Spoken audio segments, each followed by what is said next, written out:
Bien, vamos a pasar a concluir, a terminar el capítulo 19 de Juan. Hemos rogado, orado que la gracia de Dios sea sobre nosotros. Diario de un discípulo, vamos en el día 109, que le he puesto por tema el autor de la vida en la sepultura, y autor con A mayúscula, el autor de la vida en la sepultura. Para ello vamos a darle lectura a Juan 19, 31 hasta terminar.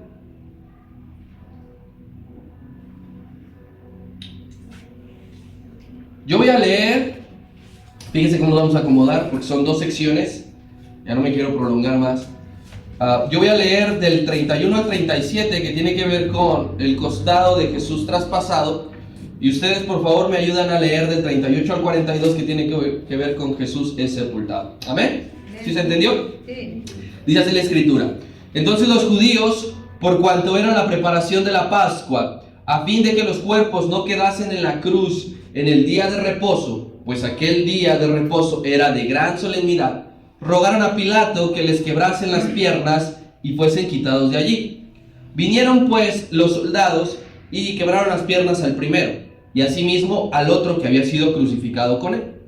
Mas cuando llegaron a Jesús, como le vieron ya muerto, no le quebraron las piernas. Pero uno de los soldados le abrió el costado con una lanza, y al instante salió sangre y agua. Y el que lo vio da testimonio, y su testimonio es verdadero, y él sabe que dice la verdad, para que vosotros también creáis. Porque estas cosas sucedieron para que se cumpliese la escritura: no será quebrado hueso suyo. Y también otra escritura dice: mirarán al que traspasaron.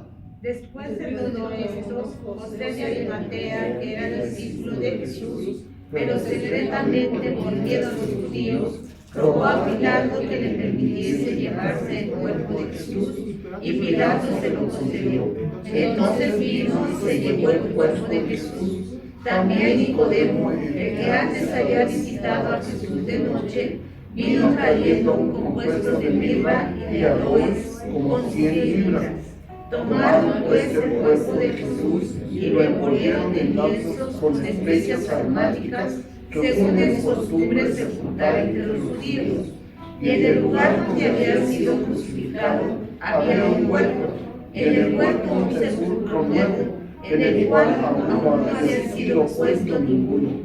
Allí pues, por causa de la preparación de la Pascua de los judíos, porque aquel sepulcro estaba cerca, pusieron a Jesús. Amado Padre, te damos gracias en esta noche de estar aquí, Señor, adorando tu santo nombre y abriendo las Escrituras, mi Dios, con el único propósito de seguirte conociendo y glorificándote. Mi Señor, muévete con libertad en esta hora. Espíritu Santo, habla en nuestra vida, Señor, lo que sea necesario que recordemos, que aprendamos, Señor, y que cada uno de nosotros hoy vayamos a nuestros hogares, Señor, con la palabra en nuestro corazón. En nombre de Cristo Jesús.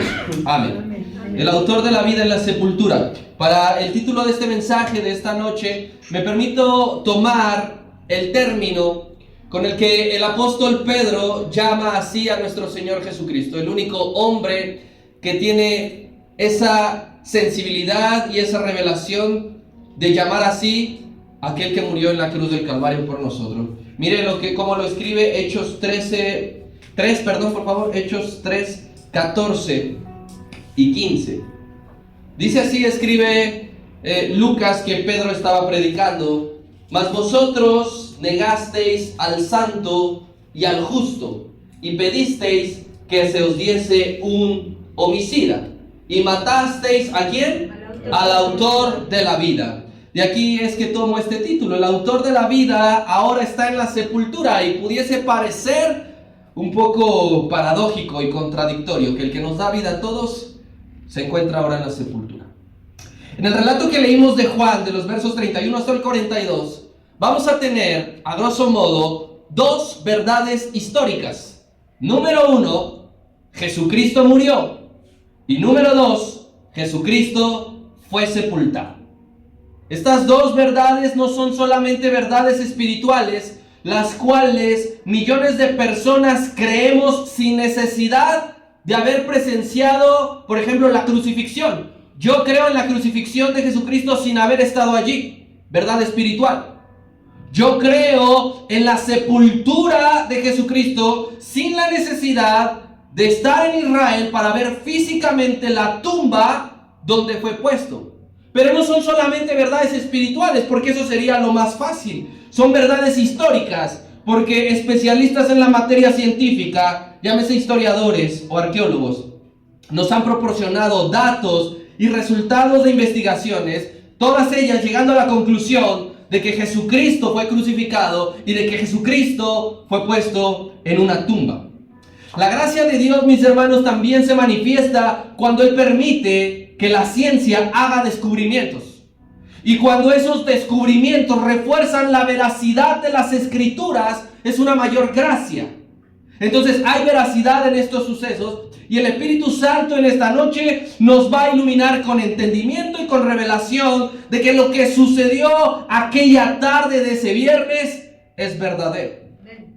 Ambas escenas, el costado de Cristo traspasado y la sepultura de Jesús, forman parte del plan divino de Dios. Todo lo que está pasando aquí sucede porque Dios así lo quiso. Al final podemos ver y vamos a ver cómo tanto una sección, el costado traspasado y su sepultura están unidas por el propósito de Dios.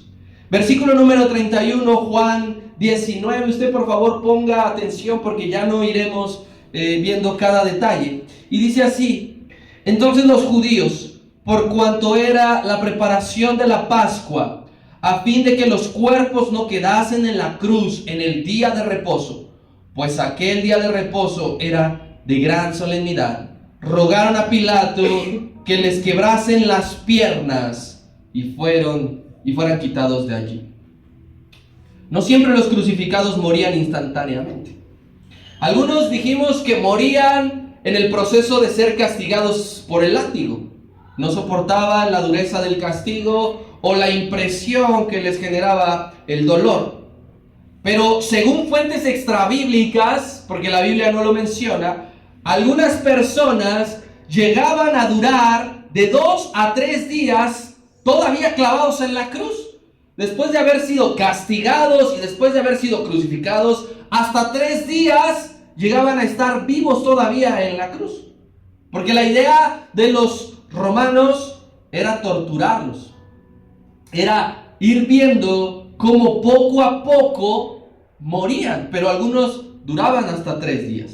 Y cumplidos esos 3 días, no creo que nadie durara más de esos, pero llegaba esos 3 días, si aún vivía la persona, como que se aburrían un poco de verlos allí y de escucharlos quejarse. Si aún vivían, les daban el tiro de gracia amablemente, quebrándoles las piernas con un mazo de acero. ¿Por qué directamente no los mataban? Porque ellos quebraban las piernas, porque eso les ocasionaba asfixia a los crucificados. Porque la posición corporal en la que ellos se encontraban, ocupaban sus piernas para jalar aire. Y al quebrarles las piernas esto ya era imposible y entonces finalmente morían. Y cuando morían ya, lo dejaban allí. Los dejaban allí en la cruz porque los romanos no enterraban a los crucificados. Los dejaban expuestos a que fueran devorados por los buitres como parte de la humillación para aquel criminal. Y ya cuando quedaba algunos miembros todavía, lo que llegaba a quedar, lo enterraban en una fosa común. Nunca se entregaban los cuerpos a los familiares. Los romanos eran perversos. Hacían sufrir a la gente y eran crueles. Eso de dejar cuerpos colgados viene de culturas sin ningún tipo de compasión.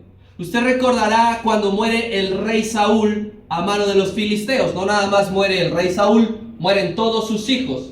Los filisteos los capturan, los matan. ¿Y qué hicieron con sus cuerpos? Los dejaron colgados en el muro de Filistea. ¿Por qué? Porque esas culturas son así, son perversas, son sin ningún tipo de sensibilidad. Por el contrario, los judíos no practicaban este tipo de situaciones. Dios mandaba que su pueblo enterrara los cuerpos de los criminales que morían crucificados ese mismo día. Cuando un judío o un extranjero que había violado la ley era dictaminado muerte en un madero, cuando ya moría, ese mismo día le enterraban, porque si no, la tierra iba a ser maldecida. Fijémonos lo que dice Deuteronomio capítulo 21, versículos 22 y 23.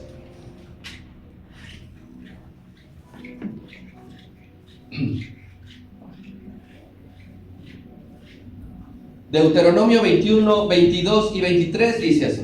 Está hablando Dios: si alguno hubiere cometido algún crimen digno de muerte y lo hicieses morir y lo colgareis en un madero, no dejaréis que su cuerpo pase la noche sobre el madero. Sin falta lo enterrarás el mismo día, porque maldito por Dios es el colgado, y no contaminarás tu tierra que Jehová tu Dios te da por heredad. Entonces aquí ya había una diferencia. Desde siempre Dios ordenó al pueblo que si alguien era digno de morir y ocupaban el método de colgarlo de un madero, inmediatamente debía ser enterrado, porque si no, la tierra iba a ser maldecida.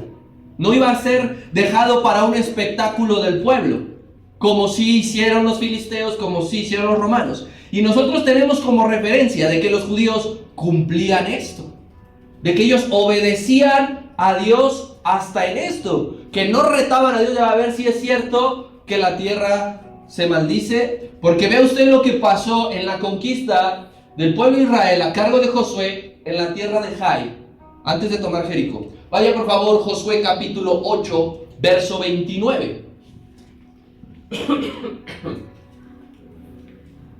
Y está relatando que Josué colgó al rey de Jai en un madero hasta caer la noche.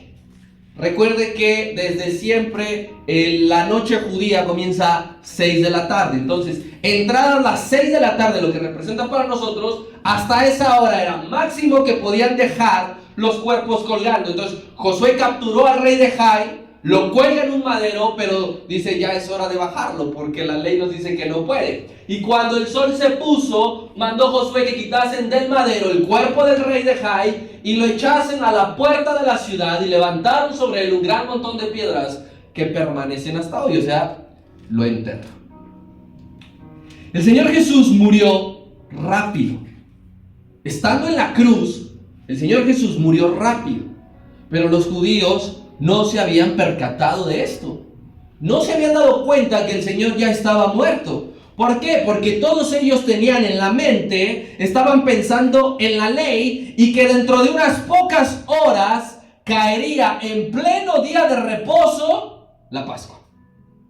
Su mente estaba ocupada en eso. Si el Señor Jesucristo muere alrededor de las 3 de la tarde, eso quiere decir que les quedaba poco menos de 3 horas para que el cuerpo fuese quitado, para cumplir la ley judía y que se pudiese llevar a cabo la Pascua.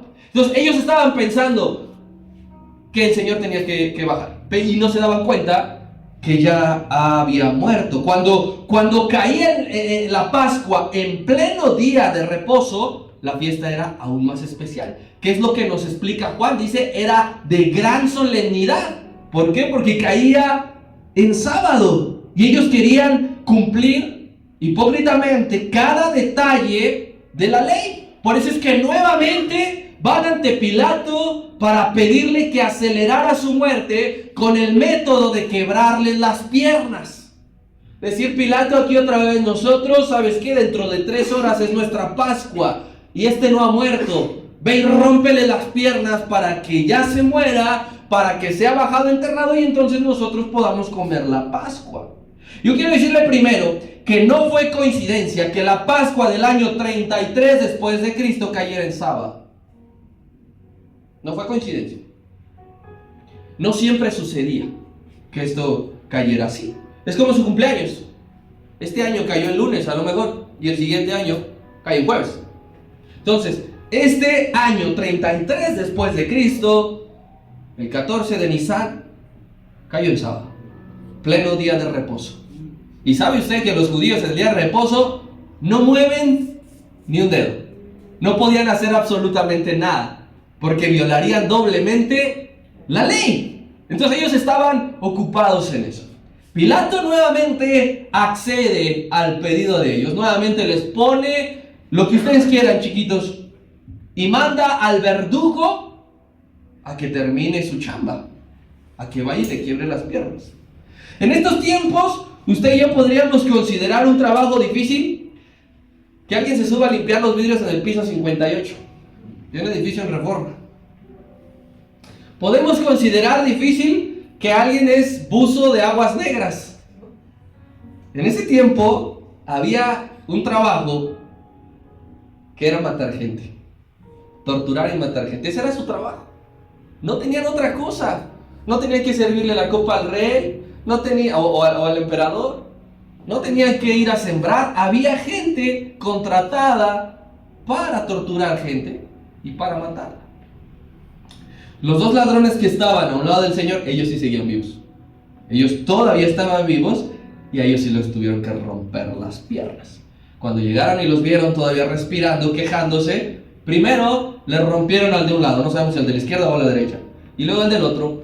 Yo creo que se querían divertir todavía ellos pues con el Señor Jesús, dejándolo al final, porque Él estaba en medio, recuerde usted. Pero a Cristo no le rompieron las piernas, porque dijeron, oye, espérate, este ya está muerto. Ya no hay necesidad de que le rompamos las piernas, este ya murió. Pero lo que sí le hicieron, a diferencia de los otros dos, fue abrirle el costado con la lanza para corroborar su muerte, para que verdaderamente no se estuviera haciendo el dormido y al picar de las costillas, pues despertar. Así que le abren el costado. Y este es un hecho que solamente va a relatarnos Juan, porque recuerda que es el único que está allí. Los otros están escondidos, no sabemos dónde. Entonces es imposible que los otros tres escriban algo, bueno, menos Lucas, que no pertenecía a los dos, que Mateo y Marcos lo relaten. ¿Por qué? Porque no estaban allí, pero Juan sí estaba, entonces es lógico que lo relate. Y cuando le abren su costado con la lanza, le brotó sangre y agua. Lo normal que todo ser humano tenemos en el cuerpo. Si eso nos hace, nos va a salir exactamente lo mismo. Tenemos aproximadamente 5 litros de agua, de sangre en el cuerpo, 70% de nuestro cuerpo es agua, entonces es normal. Corroborando una vez más con este acto que el Señor Jesucristo vino en cuerpo. Su humanidad al 100%. No le salieron angelitos ni serafines. Era cuerpo normal. Y cuando hace esto el verdugo, Juan inmediatamente lo va a entender. Ahorita le explico por qué. Que le brotaron los dos elementos cuyo simbolismo son sagrados para el cristianismo. Lo que significa para nosotros la sangre y lo que significa para nosotros el agua, es importante que esto el Señor haya brotado de su ser. ¿Por qué? El agua, número uno, para nosotros representa el bautismo. El agua para usted y para mí es un sacramento y es sagrado. Alguien que ha decidido ser discípulo del Señor no puede decir, yo no me bautizo. A mí no me importa el bautismo. Oye, hermano, ya pasaron tanto tiempo y no te he bautizado, ni lo voy a hacer. Si alguien se dispone a servir en esta o en cualquier otra congregación que esté ordenada según la palabra, todo siervo de cualquier área, lo primero que tiene que hacer es ir a bautizarse. No puede haber un servidor predicando, dirigiendo la alabanza o incluso recibiendo a la gente en la puerta si no está bautizado. El Señor bota agua porque es el primer paso de obediencia en la conversión del cristiano. Usted y yo aceptamos al Señor, le recibimos, y cuando decidimos entregar nuestra vida, nuestro primer paso de obediencia es el bautismo. Amén. Y yo creo que todos los que estamos aquí estamos bautizados. Amén. Por obediencia al Señor. ¿Por qué? Porque así lo hizo el Señor Jesucristo. Lo primero que Él hizo antes de principiar su ministerio, en obediencia a Dios, ¿qué fue? Ir a bautizarse. Por eso es que Juan el Bautista se aferraba, no, yo necesito ser bautizado por ti, y tú vienes para que se cumpla, porque no le iba a explicar, no lo iba a entender, que cuando él muriera le iban a traspasar el costado, iba a salir agua, y eso iba a ser símbolo de lo que usted y yo tenemos que hacer, y de cualquier cristiano en el mundo. Y aparte de agua, le brotó sangre. Cuando estaba en el aposento alto, tomó la copa y él dijo, este jugo de la vid representa mi sangre, que es la señal del nuevo pacto. ¿Y qué significó la señal del nuevo pacto? La sangre, el final de su ministerio terrenal. De su cuerpo salió agua, que con eso principió su ministerio, y de su cuerpo salió sangre, que con eso terminó su ministerio terrenal, de principio a fin, por el costado traspasado. Y esto Juan inicialmente no lo entendió así, pero años después, yo quiero que usted se fije lo que escribe. Por favor, Anita, primera carta de Juan, capítulo 5, versículo 6. Solamente va a ser la primera parte de ese verso. Primera carta de Juan, capítulo 5, versículo 6.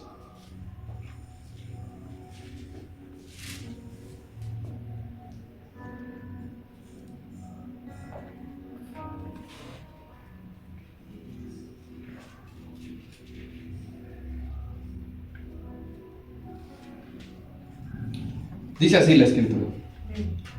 Está escribiendo este mismo Juan del Evangelio. Este es Jesucristo, que vino mediante agua y sangre.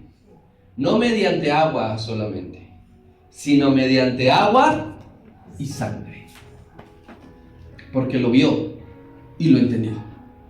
Que el hombre que estaba en la cruz diciendo, va a distinguirlo, que vino en agua y en sangre. Bautismo en agua y su sangre que nos limpia de todo pecado. Amén.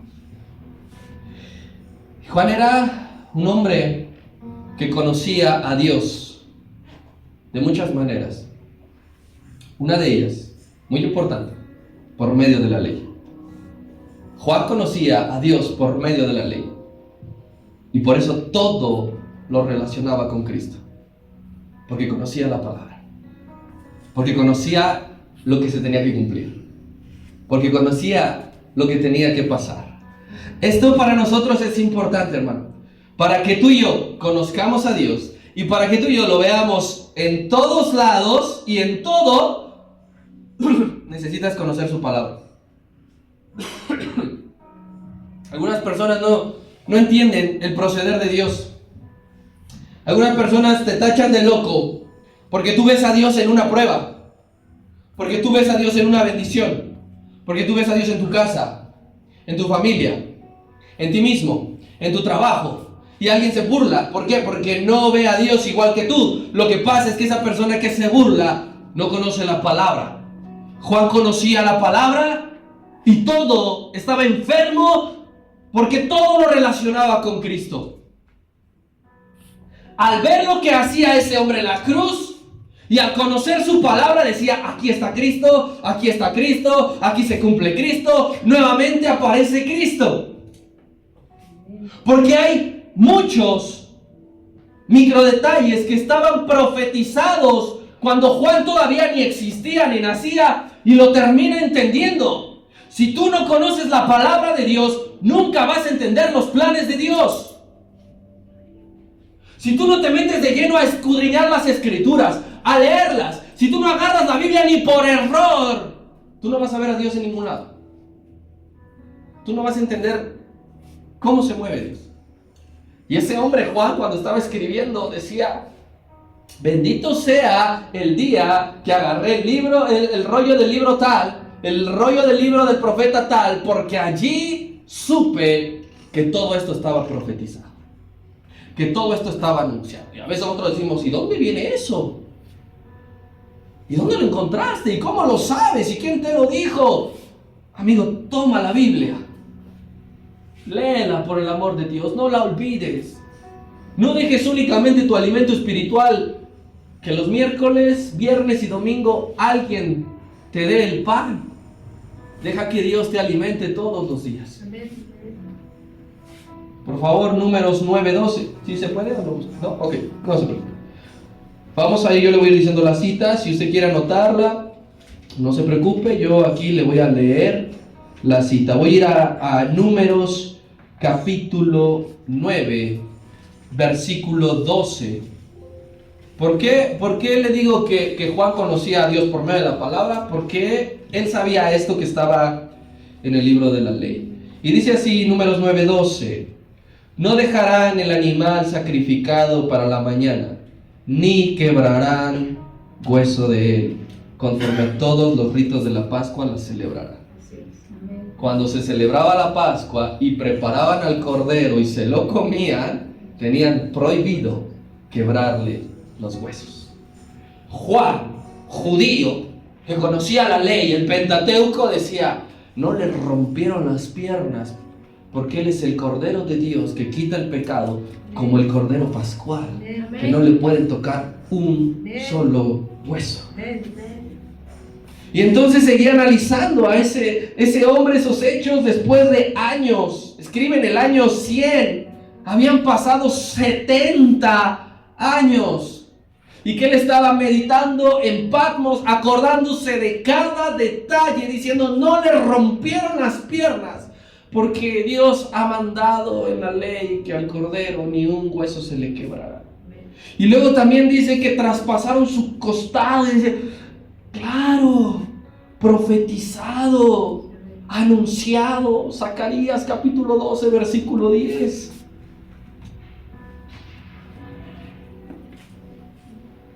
Ya está ahí. ¿Ya? Gracias.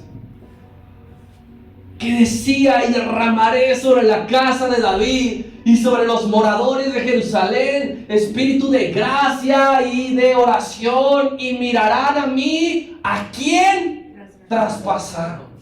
Y llorarán como se llora por hijo unigénito, afligiéndose por él como se aflige por el primogénito. Juan, claro. ¿Por qué no le quebraron un hueso? ¿Por qué le traspasaron? Porque todo estaba dicho. Así es. Y esta última aún no se termina de cumplir. Porque todo el séquito de injustos que le traspasaron se lamentará. Así es. En ese momento, cuando el Señor muere y que hay un terremoto, dice que muchos se empezaron a golpear el pecho. ¿En señal de qué? ¿Se acuerda usted de la parábola del hombre pecador publicano? Cuando se golpeaba el pecho y decía: sé propicio de mí porque soy pecador. Cuando el Señor muere, allí en su cruz había hombres que se empezaron a golpear el pecho, afligiéndose, yo creo que preguntándose: ¿qué hemos hecho? ¿Hemos matado al Hijo de Dios?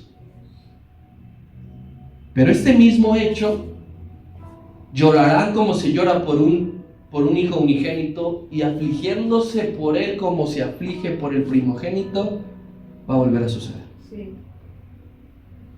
Todos aquellos quien decidió darle muerte, quien le pegó, quien lo bofeteó, quien le puso la corona de espinas, quien le vendó los ojos, quien le escupía, quien le arrancaba las barbas, quien le decía: profetízanos, quien le puso los clavos, quien le traspasó el costado, quienes le injuriaban, todos esos, no sé cuántos hombres son, todos esos ante los ojos del mundo sufrirán la vergüenza de haber traspasado al Hijo de Dios. Apocalipsis 1:7.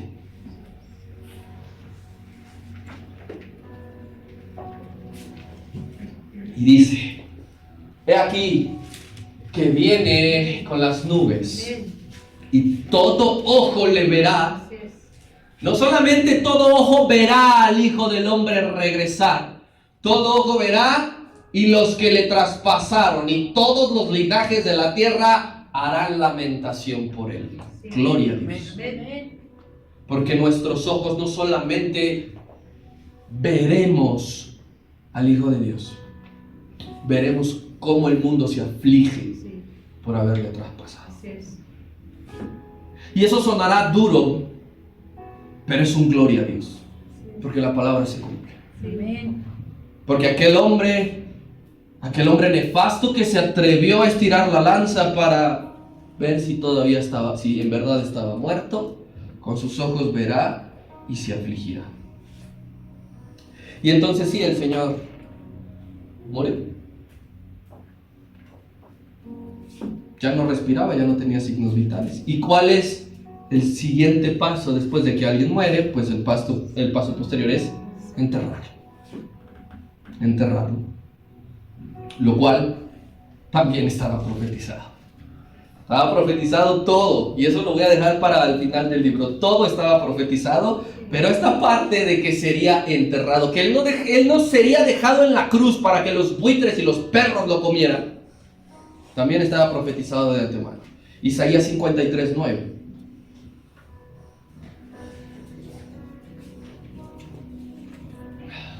Y dice, y se dispuso con los impíos su sepultura, mas con los ricos fue en su muerte, aunque nunca hizo maldad, ni hubo engaño en su boca. Profetizado estaba que no se iba a quedar en la cruz, corporalmente. Específicamente la sepultura de Cristo es un hecho al que no se le llega a dar el lugar que se merece en esta historia. No sé por qué, pero a veces nosotros dejamos un poco de lado que fue sepultado. Hablamos con mayor énfasis de que fue crucificado. Amén. Hablamos con mayor énfasis de que Él resucitó. Amén. Pero a veces llegamos a olvidar que Él fue sepultado. Y no podemos hacerlo, porque toda la Biblia lo menciona como algo poderoso, de que Él iba a ser sepultado. No de que Él iba a ser aún levantado, de que Él iba a estar enterrado. La Biblia lo menciona. Los 4 evangelios, esto sí lo escriben. El costado traspasado solo Juan. Los 4 evangelios, por ejemplo, escriben que Jesucristo fue sepultado. El mismo Señor Jesucristo dijo, así como Jonás estuvo 3 días en el vientre del gran pez, el Hijo del Hombre estará 3 días en el corazón de la tierra. Él mismo hablaba de su sepultura. El apóstol Pablo dijo que Jesucristo fue sepultado conforme a las Escrituras. La Biblia está llena de esta referencia. No puedes olvidar que nuestro Salvador estuvo en una tumba. Y ese sepulcro se encontraba cerca del Gólgota. Literalmente, no sabemos exactamente a cuánta distancia, pero estaba cerca. ¿Cómo podemos llegar a esa conclusión? Porque recuerda que el viernes estaba por terminar y el sábado por iniciar, que iba a ser día de reposo. Entonces, al estar cerca la crucifixión de la sepultura, fue posible que se hiciera toda la preparación del cuerpo. Así podían llegar, quizás hasta unos pasos. Era el tramo final, quizá la última hora, las últimas 2 horas, y así no iban a violar el día de reposo. Porque si estaba más lejos, pues no llegaba, y entonces no se cumplía. Fíjate cómo el Señor Jesucristo, aún muerto, está controlando todo. Todo.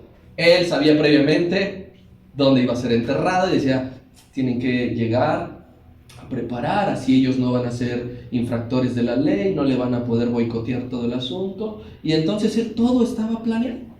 Versículo 38. Todo esto está resumido y dice así: después de todo esto, de que le traspasaron el costado, José de Arimatea, que era discípulo de Jesús, pero secretamente por medio de los judíos, rogó a Pilato que le permitiese llevarse el cuerpo de Jesús, y Pilato se lo concedió. Entonces vino y se llevó el cuerpo de Jesús. aquí se nos viene a dar, a conocer el nombre de un discípulo que no sabíamos, que no conocíamos en toda la historia que lleva relatándonos Juan.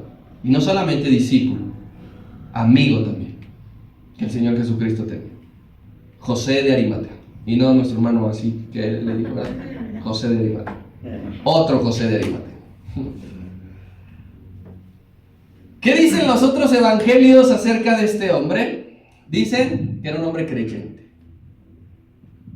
que era un hombre rico, que era un hombre bueno y justo, que era parte del concilio religioso de Israel, pero que nunca estuvo de acuerdo en la resolución final en contra de Jesús. Él pertenecía al concilio, pero nunca votó a favor de que le crucificaran. Lo único que nos dice Juan de él es que era un discípulo 007, secreto. Tenía miedo de qué le podían llegar a hacer. Este hombre, el primer versículo que nos describe Juan, lo concebimos como un discípulo con un modelo equivocado de discipulado. Con un modelo de discipulado que es insuficiente, ser secreto, a escondidas. Como todos en algún momento. Como todos en algún momento hemos sido José de Arimatea, porque queremos entregarle la vida al Señor, pero nos da pena. Nos da vergüenza. Pensamos, ¿qué me pueden hacer los demás? Entonces, sí voy a ir a la iglesia, pero cuando mi viejo vaya al taller, esas 2 horas, yo rápidamente voy a la iglesia y regreso y ella está, y todo normal. Y entonces empezamos a planear todo, ¿eh? No voy a poder ir a tal lugar porque tengo que ir a la iglesia. Les voy a decir que mi abuelita se enfermó, y así entonces puedo ir a la iglesia y no me dejan de hablar. Todos en algún momento hemos concebido ese modelo equivocado e insuficiente de discipulado. Así nos está presentando Juan inicialmente a José de Arimatea. Este hombre tuvo la osadía de ir a pedir el cuerpo de Cristo ante Pilato. Otro evangelio nos dice, osadamente iba ante Pilato. ¿Usted cree que fue una vez? Para que diga osadamente fue una vez. No. ¿Fueron 2? ¿Fueron 3? ¿Cuántas veces habrá ido? Con insistencia le habrá dicho, dame el cuerpo, ¿tú para qué lo quieres? Ya está muerto, déjame darle una sepultura acorde a nuestra religión, a nuestra cultura. Y accedió, se lo dio, para que fuera José de Arimatea a enterrar al Señor a un sepulcro que estaba dentro de un huerto, una tumba que estaba dentro de un huerto, de un jardín, y que además esa sepultura era nueva. Nunca nadie había estado allí. No había otro muerto. Usted va al Panteón San Nicolás Tolentino, ¿cuántos muertos no habrá en la tumba que le llegó a tocar a tal? En este caso, el Señor Jesucristo no es así. Dentro de un huerto, dentro de un jardín, estrenó un sepulcro. En ningún sentido el entierro de nuestro Señor fue común. Desde su muerte Pilato estaba sorprendido, porque cuando Pilato va y le pide el cuerpo, le dijo, ¿ya murió? ¿Ya murió? No hubo necesidad de quebrarle las piernas, no hubo necesidad de quebrarle las piernas. Tan rápido, tan rápido. Y entonces aquí vemos una vez más cómo los huertos siempre nos hablan acerca de Dios. Y cómo el Señor le encantaba usar elementos recientes y nuevos. ¿Recuerda usted el pollino? ¿Qué decía? Que no había sido montado. Versículo 39. Y dice, también Nicodemo, el que antes había visitado a Jesús de noche, vino trayendo un compuesto de mirra y de aloes, como 100 libras. Reaparece Nicodemo, no lo veíamos desde Juan capítulo 3. No estaba muerto, andaba de parranda el Nicodemo. De este ya tenemos conocimiento, quién era. Y lo recalca Juan, que no se olvide, quien vino una vez de noche, el cobarde. Y Nicodemo también era miembro del Sanedrín. también pertenecía a ellos. Y venía el Señor siempre de noche por la misma razón que José de Arimatea, porque tenía miedo de los judíos. A ese hombre le hablaron del nuevo nacimiento. Y pasó todo ese tiempo desde que Jesucristo le predicó acerca del nuevo nacimiento hasta su muerte, que vemos que Nicodemo no había nacido de nuevo aún. Ojo con esto porque va a ser muy importante. No había nacido de nuevo aún. Seguía sin entender, ¿puede un hombre viejo volver a entrar al vientre de su madre? Yo creo que todo ese tiempo estuvo piense y piense cómo podía ser. Y ahora llega y trae 30 kilos de perfume para que el cuerpo del Señor tuviera una preparación fuera del alcance de gente común. Pocas personas podían sembrarle a sus muertos 30 kilos de perfume para que el cuerpo no se descompusiera luego.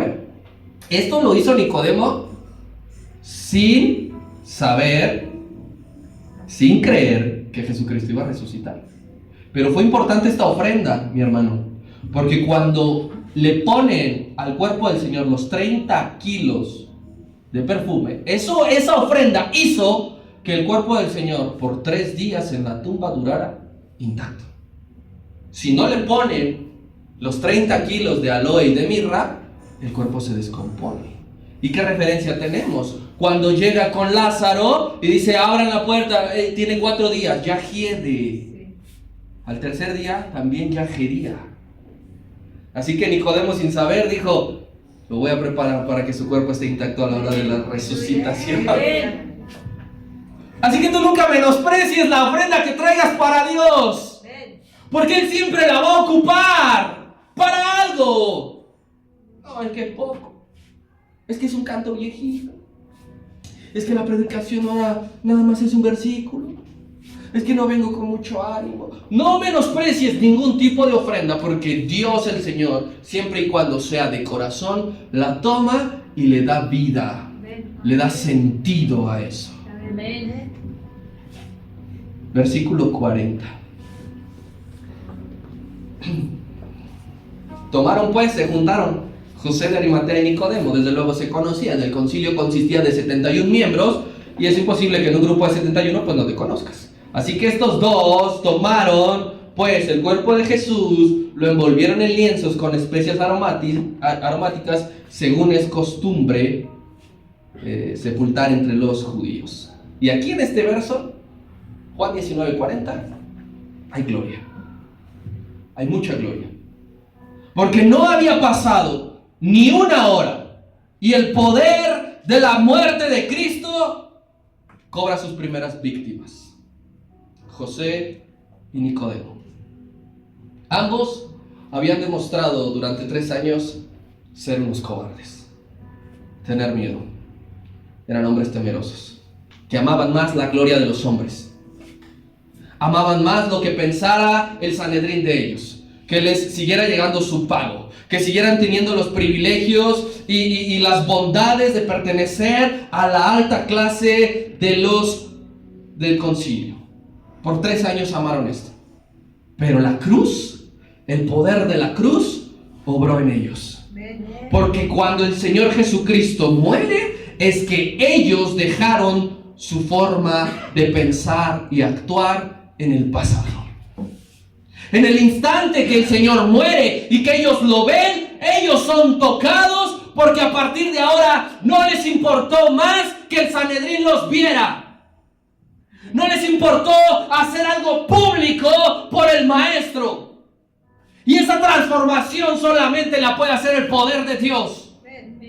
Que por años ser cobardes, miedosos, calcular todo, pensar antes en las consecuencias, estos hombres dijeron, basta ya. Si me van a correr, que me corran. Si tengo que buscar un trabajo de obrero, voy a buscar un trabajo de obrero. Pero nunca más me voy a esconder para hacer algo por mi maestro. Nunca más voy a ocultar una ofrenda, un servicio, porque yo le amo. Y eso, mi hermano, no ocurrió con un consejo de alguien. Eso ocurrió porque el poder de la cruz obra en ellos. algo impensable, algo que no ocurría. Un fariseo doblando su orgullo, algo imposible. Un conocedor de la ley rindiéndose ante el maestro, ante el rabí. Y déjame decirte un par de cosas más. Esto te debe de gozar, porque significa que hay esperanza para los cobardes. Hay esperanza para los Josés de Arimatea.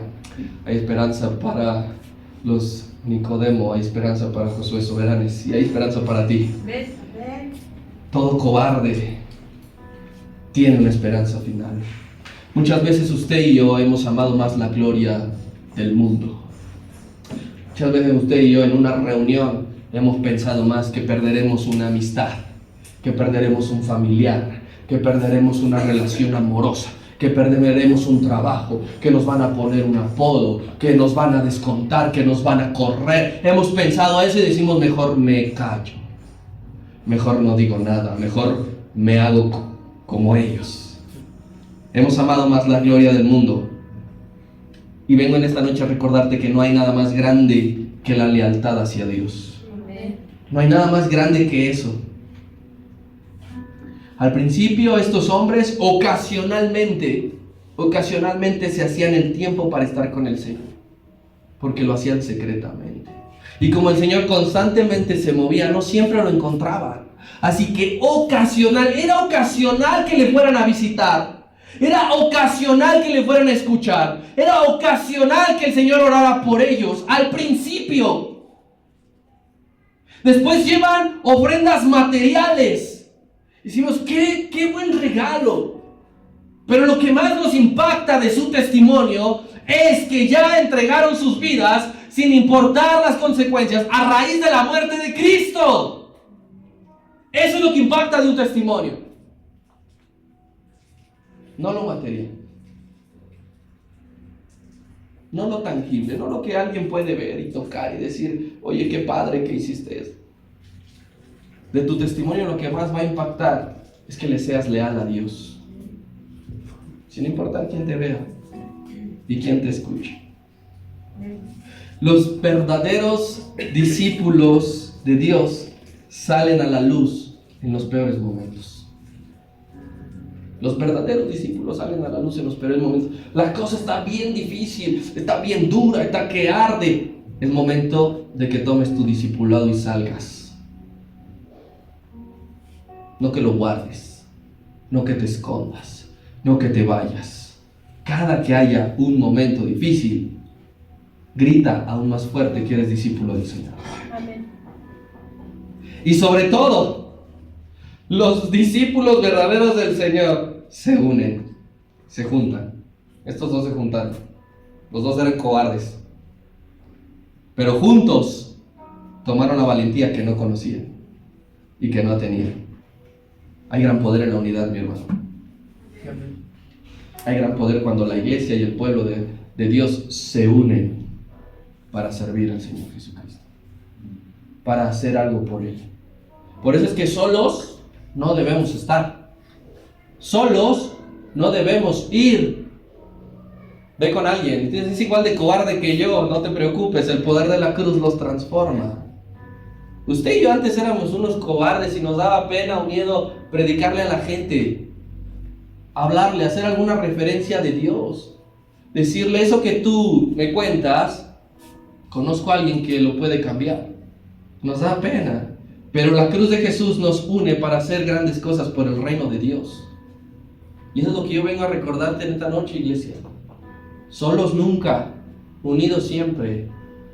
El Espíritu Santo nos trae unidad, porque solos seremos cobardes por mucho tiempo, pero juntos Dios nos junta para que entreguemos nuestra vida. Hay que trabajar juntos.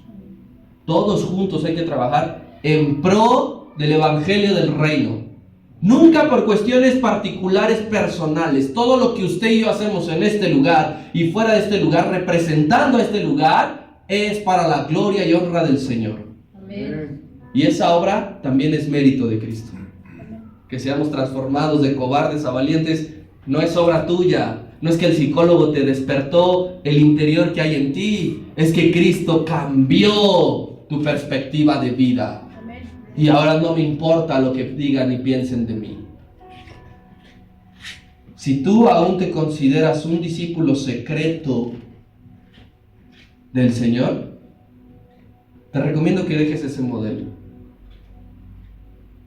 Abandona ese estilo, porque no es lo que identifica a un discípulo del Señor. El ser secretos, no. Dios puede cambiarte, porque ese mismo poder de la cruz que obró en esos dos, sigue obrando hoy día, y con la misma intensidad, y con el mismo poder. No ha disminuido un poquito el poder que cambió el corazón de José y de Nicodemo. Está hoy aquí por si tú necesitas que tu corazón cobarde sea cambiado en un corazón valiente. Y por último, si mis hermanos pasan, quiero que pienses en el sentimiento de dolor de sus seres queridos al ver cómo era envuelto en esos lienzos. Yo no conozco tu vida profundamente, y yo no sé a cuántos seres queridos has perdido, a cuántos has tenido que ir a los velatorios, a los crematorios, a esos lugares después de que alguien muere. Y el sentimiento ha de ser horrible, y la desesperanza te ha de abordar. Pero yo quiero que no solamente pienses en el dolor de ellos de ese momento, quiero que uses la fe. Quiero que uses la fe para creer que aún en los días de mayor amargura, Dios siempre hace cosas buenas. Amén. Su Hijo de Dios, su unigénito de Dios, fue crucificado y fue sepultado, pero hizo cosas buenas. Seguía resucitando y cambiando el corazón de los hombres. Amén. Así que yo quiero que tú en esta noche digas, a pesar de la amargura momentánea, Dios está haciendo cosas poderosas. Amén.